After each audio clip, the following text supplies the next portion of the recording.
แต่ว่าสบายดีเพราะว่าสิเป็นชาวต่างแดนแผ่น YouTube ตอนนี้บ่าวบ่ค่ำก็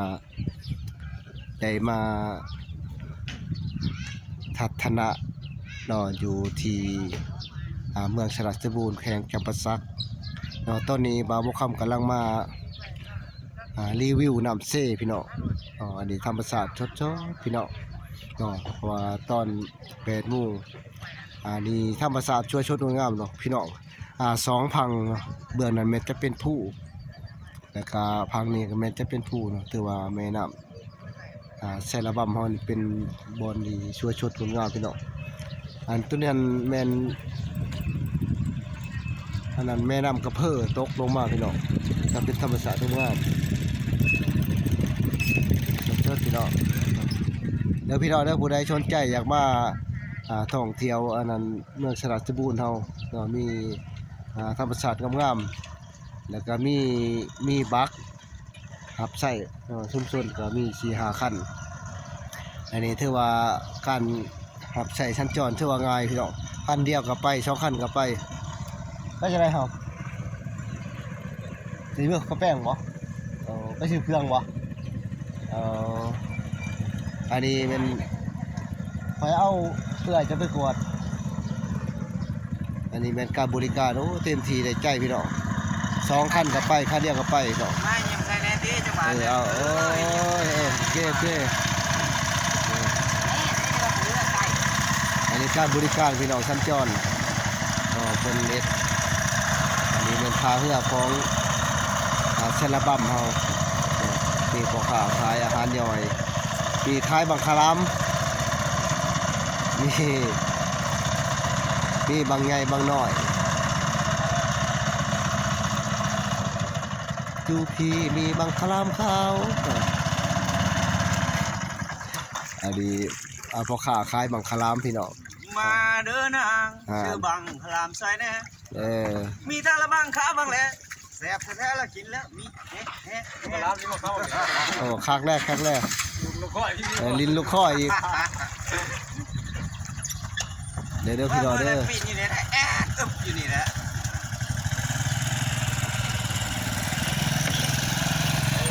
อันนี้เมทาเฮือพี่น้องเซลบัมเฮาอันนั้นมันนับเช่ตัวนี้แม่นไล่มาจากบ้านน้องหนุกพี่น้อง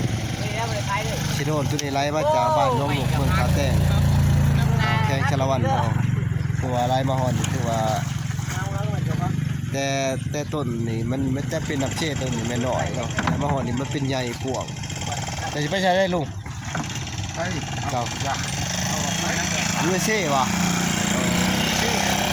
แล้วน้องไผ่จะไปขวดแม่นลูกหวานเอาตัวฮะแหละเอารถยังมากับไผ่ล่ะมากับไว้โอ้ว่ะ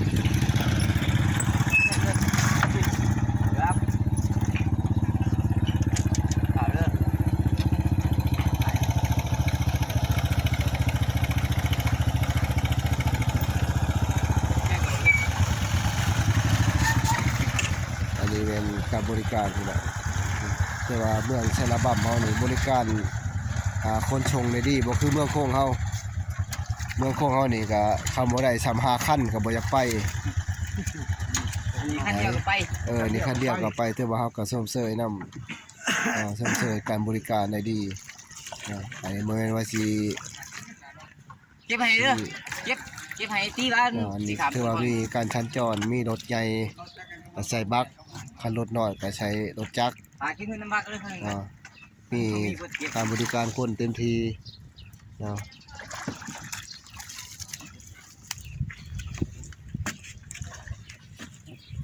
โอ้ป่าใหญ่เว้ยเนาะโอ้ไปตีเอาคนหรอก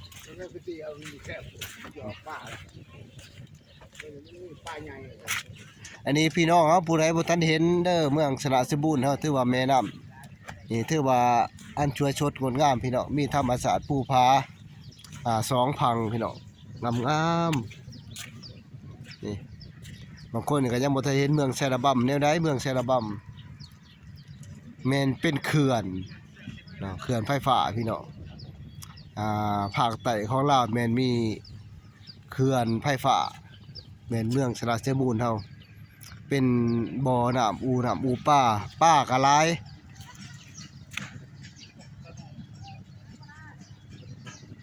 นี่พี่น้องสวยๆงามๆเด้อพี่น้องเด้อ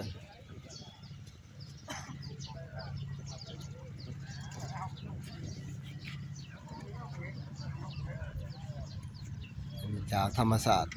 สองฝั่ง